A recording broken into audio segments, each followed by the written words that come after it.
നസ്കർ, വോട്ടെടുപ്പ് പുരോഗമിക്കുകയാണ്. തരക്കേടില്ലാത്ത പോളിംഗ് നടക്കുന്നു. വലിയ ആവേശത്തോടു കൂടി ആളുകൾ വോട്ട് ചെയ്തുകൊണ്ടിരിക്കുന്നു. ഇനി ആരൊക്കെ എന്തൊക്കെ പറഞ്ഞാലും ഈ തെരഞ്ഞെടുപ്പിനെ അത് ബാധിക്കാൻ പോകുന്നില്ല. ദിവസങ്ങൾക്ക് മുമ്പേ ആളുകൾ ആർക്ക് വോട്ട് ചെയ്യണമെന്ന് തീരുമാനിച്ചിട്ടുണ്ട്. ഇന്നലെയോടുകൂടി ആർക്കെങ്കിലും ആശയക്കുഴപ്പമുണ്ടെങ്കിൽ അതൊക്കെ മാറിയിട്ടുണ്ട്. അതുകൊണ്ട് തന്നെ ഇന്ന് ആരൊക്കെ എന്തൊക്കെ നാടകം കളിച്ചാലും അത് തെരഞ്ഞെടുപ്പിനെ ബാധിക്കാൻ പോകുന്നില്ല. ഇനിയെങ്കിലും ആളുകൾ സത്യം തുറന്നു പറയും എന്ന് കരുതാം. പൊതുവെയുള്ള വിലയിരുത്തൽ UDF വിജയിക്കുമെന്നാണ്. മറുനാടിൻ്റെ സർവേയിൽ പറഞ്ഞത് UDFന് 81 സീറ്റ് കിട്ടുമെന്നാണ്. എന്നാൽ ഞാൻ അത് വിശ്വസിക്കുന്നില്ല. എൻ്റെ വിശ്വാസം UDFന് 90 സീറ്റിന് മുകളിൽ കിട്ടുമെന്നാണ്. സർവേ ഞങ്ങൾ അങ്ങനെ പറഞ്ഞത് മാത്രം. ചില മണ്ഡലങ്ങൾ, ഉദാഹരണത്തിന് എറണാകുളത്ത് ഞങ്ങളുടെ സർവേയിൽ പറയുന്നത് P. രാജീവ് ജയിക്കുമെന്നാണ്. ഞാൻ വിശ്വസിക്കുന്നത് രാജീവ് തോൽക്കുമെന്നാണ്. P. രാജീവിനേക്കാൾ കൂടുതൽ സാധ്യത വൈപ്പിനിലെ ഇടത് സ്ഥാനാർത്ഥിക്കാണെന്നാണ് എൻ്റെ വിശ്വാസം. പക്ഷെ ഞങ്ങളുടെ സർവേയിൽ P. രാജീവ് ജയിക്കുമെന്ന് പറഞ്ഞുകൊണ്ട് ഞങ്ങളത് പറഞ്ഞത് മാത്രം.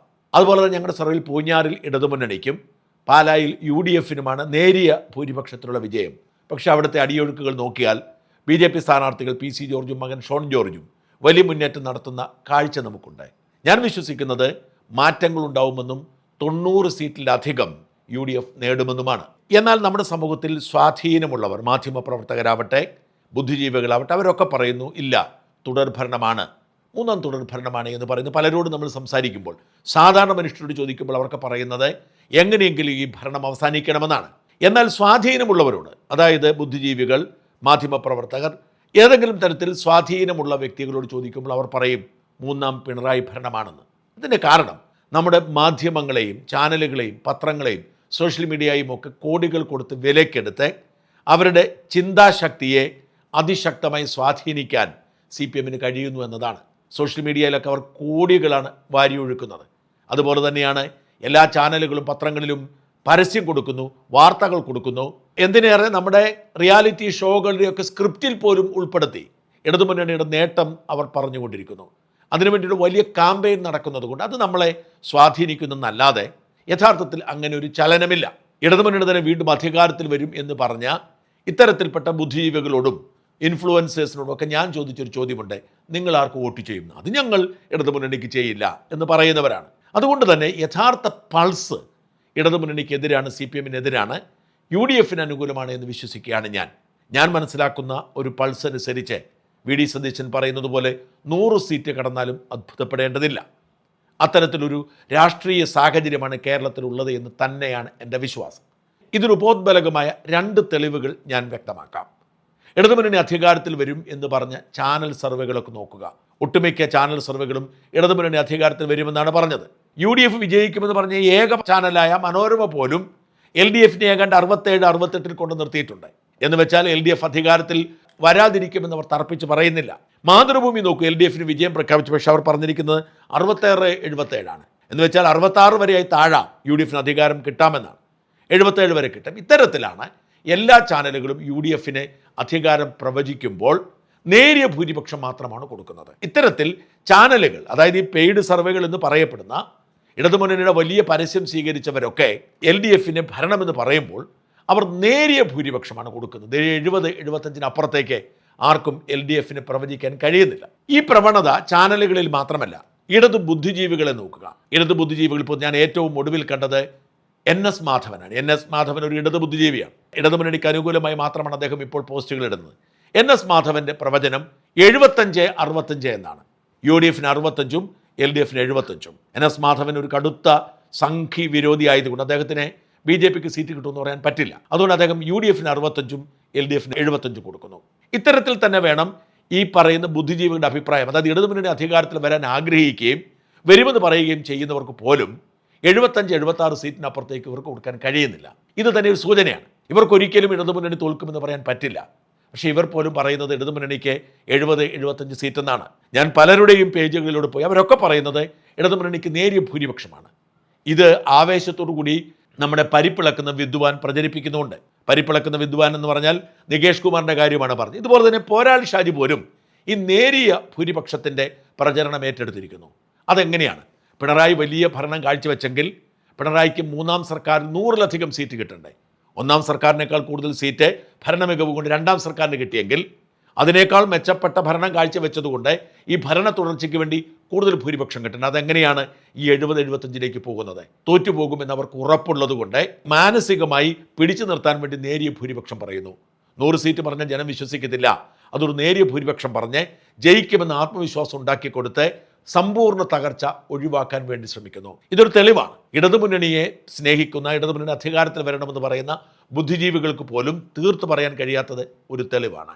ഇതുപോലെ തന്നെ ഞാൻ ശ്രദ്ധിച്ച ഒരു കാര്യമുണ്ട്. വളരെ കൗതുകത്തോടെ ഞാൻ ശ്രദ്ധിച്ച ഒരു കാര്യം, മറുനാടൻ മലയാളം എന്ന ഓൺലൈൻ പോർട്ടലും യൂട്യൂബ് ചാനലുമൊക്കെ കേൾക്കുന്നത് എല്ലാ തരത്തിലുള്ള മനുഷ്യരുമുണ്ട്. അതിനകത്ത് ജാതിയോ മതമോ രാഷ്ട്രീയമോ ഒന്നുമില്ല. എങ്കിൽ പോലും ഒരു ഡോമിനൻ്റ് കമ്മ്യൂണിറ്റി മൃദു ഹിന്ദുക്കളാണ്.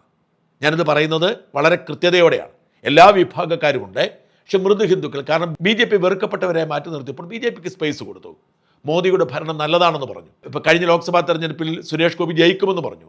മാത്രമല്ല രാജ്യസ്നേഹം മറുനാടിൻ്റെ പ്രത്യേകതയാണ്. അതുകൊണ്ട് തന്നെ തീവ്ര രാഷ്ട്രീയമോ തീവ്ര മതമോ ഇല്ലാത്ത ആളുകൾക്ക് മറുനാടിനോട് താല്പര്യമാണ്. അതുതന്നെ കൂടുതലുള്ളത് ഹിന്ദുക്കളാണ്. അതുകൊണ്ട് മറുനാടിൻ്റെ ഒരു ഡോമിനൻ്റ് കമ്മ്യൂണിറ്റി എന്ന് പറയുന്നത് മൃദു ഹിന്ദുക്കളാണ്. തീവ്ര ഹിന്ദുക്കൾ, അതായത് കടുത്ത സംഘികൾ എന്ന് വിളിക്കുന്ന കടുത്ത ആളുകൾക്ക് കലിപ്പാണ്. ഇന്നലെയും ഒരു പോസ്റ്റ് എൻ്റെ ശ്രദ്ധയിൽപ്പെട്ടു.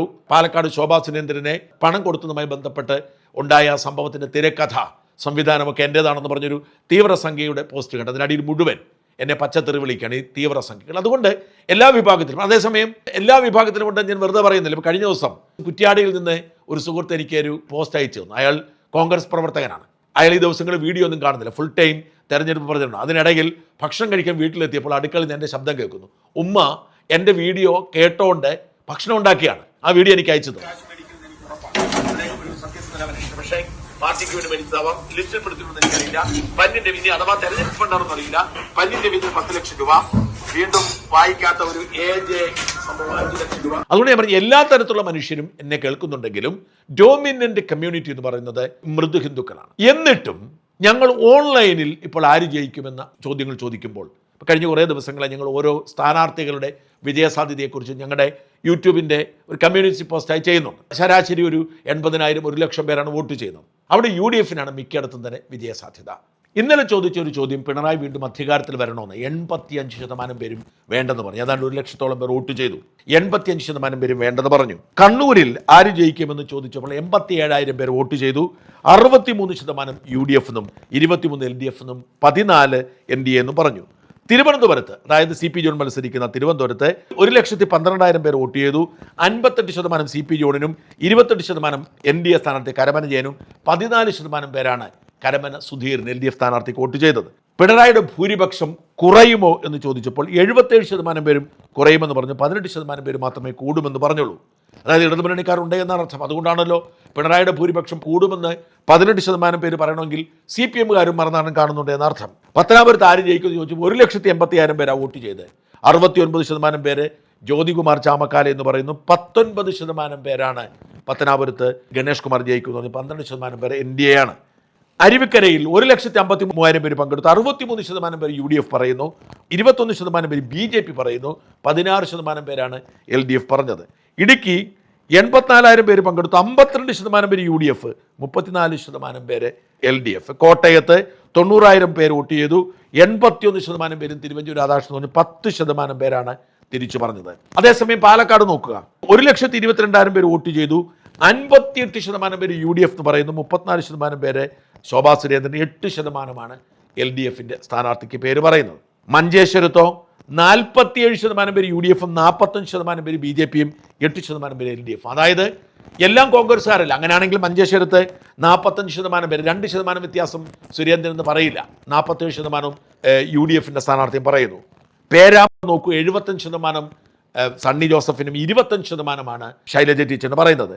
പാലായിൽ 49% പേര് UDF-ഉം 34% പേര് ഷോൺ ജോർജും വെറും 17% പേരാണ് 1,30,000 പേര് വോട്ട് ചെയ്തിട്ട് ജോസ് കെ മാണി ജയിക്കുമെന്ന് പറഞ്ഞത്. പേരാമ്പ്രയിൽ 74% പേര് UDF ജയിക്കുമെന്ന് പറഞ്ഞത്. 14% പേരാണ് LDF എന്ന് പറഞ്ഞത്.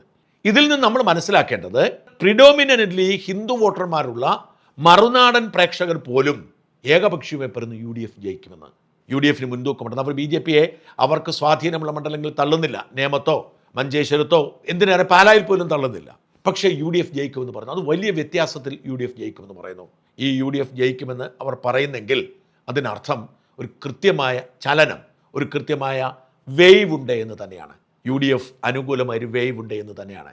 യു ഡി എഫ് അനുകൂലമായ വേവ് ഉണ്ടായാൽ തീർച്ചയായും 100 സീറ്റ് പോലും കടന്നെന്ന് വരാം. അങ്ങനെ ഉറപ്പല്ല, അത്തരമൊരു സാധ്യതയാണ് നിലനിൽക്കുന്നത്. എന്തായാലും എൽ ഡി എഫിന് ആശങ്കയുണ്ട് എന്നതിന് തെളിവാണ് അവർ തന്നെ അവരുടെ വിജയം നേരിയ വോട്ടുകൾക്കായിരിക്കും എന്ന് ഇപ്പോൾ തുറന്നു സമ്മതിക്കുന്നത്.